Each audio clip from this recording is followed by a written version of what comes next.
I spent 10 years building my wife's dream house. The day we moved in, she handed me divorce papers.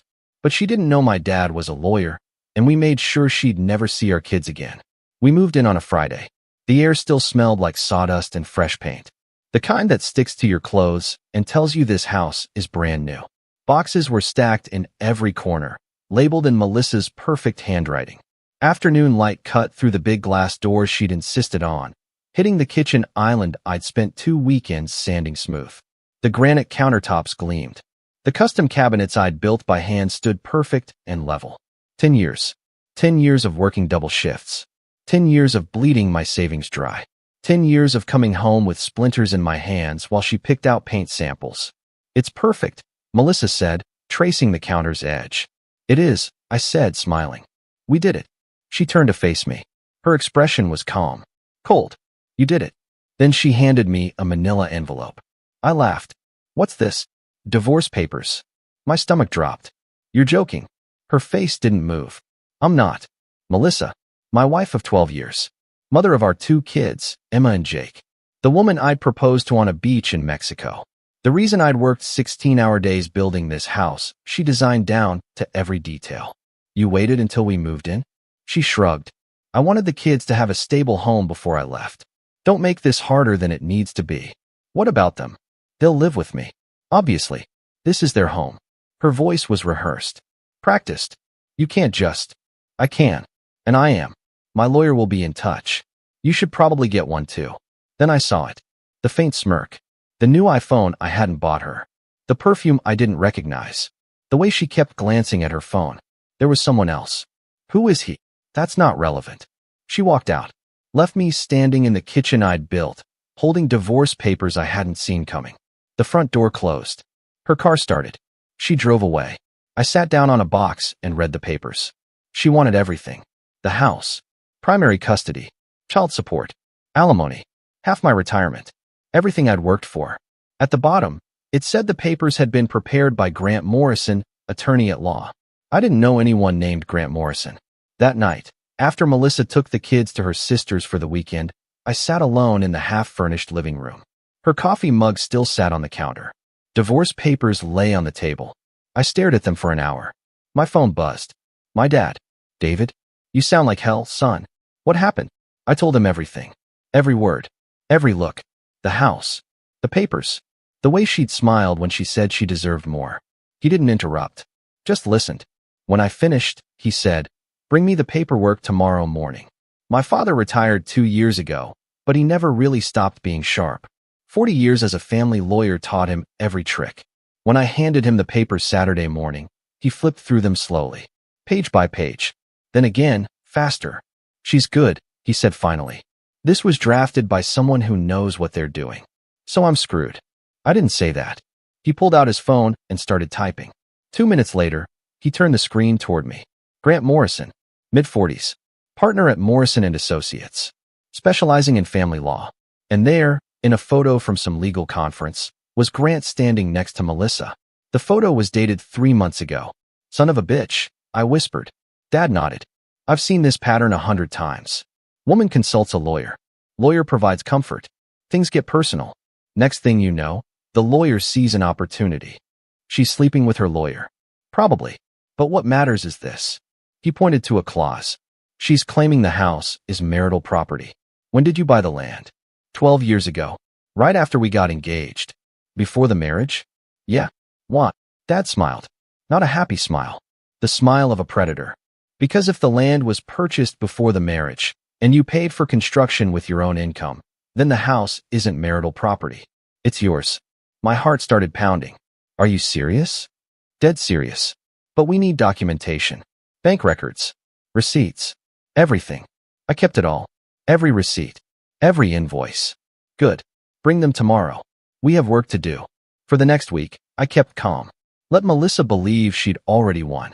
She came by every day with Grant. Expensive suit, perfect hair, calling me buddy. "Hey buddy, once the paperwork's finalized, you'll want to start looking for an apartment. The kids need space here."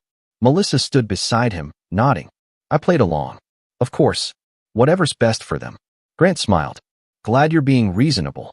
The moment they left, I called my dad. We spent 2 nights in his office, surrounded by documents and coffee cups. The land deed, purchased in my name only 2 months before the wedding. Melissa had never been added. I'd asked once if she wanted to be on the paperwork. She'd waved me off. Too much legal stuff. You handle it. Bank records. Every payment for materials, contractors, permits, all from my personal account. Melissa contributed exactly $0. Emails. Dozens showing Melissa approving purchases. Use the account, babe. Whatever you need for the house. And then Dad found something else. Look at this. 2 months before filing, Melissa had withdrawn $50,000 from our joint savings. Transferred it to a private account I didn't know existed. She was planning this, Dad said quietly. For months. My hands shook. $50,000. Money for Emma's college fund. Can we use this? Absolutely. This shows premeditation. She was hiding assets. No judge will like that. By the end of the week, we had everything. Friday morning, Grant called my dad's office to discuss settlement. I listened on speakerphone. Grant's voice was smooth. So, Mr. Richardson, I think we can wrap this up quickly. My client is willing to let your son keep his retirement if he signs over the house. Dad leaned back. His voice was polite, almost friendly. Here's my counteroffer. Melissa gets nothing. Not the house. Not the car. Not alimony. And we're asking for primary custody. Silence. Then Grant laughed. With all due respect, that's not going to fly.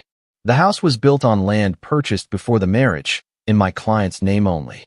Every dollar came from his personal income. Your client contributed nothing. It's not marital property. More silence. We'll let a judge decide, Grant said coldly. We will. And the judge will be interested to know your client withdrew $50,000 into a private account 2 months before filing. That's dissipation of marital assets, Grant. The line went dead. Dad smiled. Now we wait. That night, Melissa called me. You had no right to go through my accounts. You used my money, I said calmly. That gives me every right. You're not taking my kids, David. They're our kids, and the court will decide. I'm their mother, and I'm their father. The father who's been here every night while you planned your exit with your lawyer boyfriend. Silence. Then, cold. You'll regret this. No, I don't think I will. I hung up. The hearing was 2 weeks later. When we walked into the courtroom, Melissa was already there with Grant. Conservative dress, minimal makeup. The devoted mother routine. The hearing started. Grant painted Melissa as a devoted mother who just wanted stability for her children. Then my dad stood. He presented the land deed, the bank records, the emails, every piece of evidence. Your Honor, the petitioner claims this house is marital property. The evidence shows otherwise. The land was purchased before the marriage. Every dollar spent on construction came from my client's income. The petitioner contributed nothing financially. Grant tried to object. Your Honor, my client contributed in other ways. Picking out curtains isn't a financial contribution, Dad said flatly. People laughed. The judge didn't. Then Dad dropped the bomb. Furthermore, we have evidence the petitioner withdrew $50,000 into a private account 2 months before filing. This was done without my client's knowledge. He handed over the bank statements. Melissa's face went pale. Grant stood, stammering. Your Honor, that money was hidden, Dad finished. Hidden in preparation for this divorce. The judge studied the documents. Then Dad continued. We also have evidence suggesting an inappropriate relationship between the petitioner and her attorney during this case. He handed over photos. Melissa and Grant at a wine bar. At a hotel lobby. Getting into his car together. Grant was sweating. Your Honor, I request a recess. Request denied, the judge said. I've heard enough. My heart pounded. The judge shuffled his papers. The courtroom went silent. I've seen enough. Everyone froze. He read his decision slowly. The house was built on land purchased prior to the marriage. All construction costs were paid by the petitioner from personal funds. Therefore, the house is not marital property and will remain with the petitioner. Grant's face fell. Regarding the $50,000, the court finds this to be dissipation of marital assets. The respondent will return those funds. Melissa's eyes went wide. And as for custody, the judge looked at Melissa. The court finds the respondent demonstrated a pattern of deception. Primary custody is awarded to the petitioner. Melissa's head snapped up. What? The respondent will have supervised visitation every other Saturday. She stood. You can't do this. The judge's voice was flat. Ma'am, you did this. Outside, Grant tried to approach me. I walked past him without a word. Melissa stood by her car, crying into her phone, realizing she'd lost everything she thought she'd won. Dad walked beside me. How do you feel? Like I can breathe again. She'll appeal, but she won't win. And Grant's going to have ethics problems. Good. 2 weeks later, Melissa's appeal was denied. She got supervised visitation, 2 hours every other Saturday, at a state-monitored facility. Grant stopped returning her calls after his firm opened an ethics investigation. The house, the one I'd built with my own hands, stayed mine. Every window, every tile, every cabinet, all mine. The first night the kids came home, Emma hugged me and didn't let go. I missed you, Dad. I missed you too, sweetheart.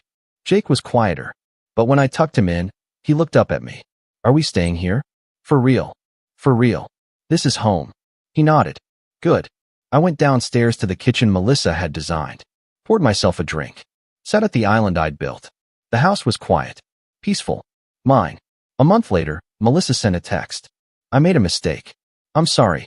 Can we talk? I stared at it for a minute. Then I deleted it.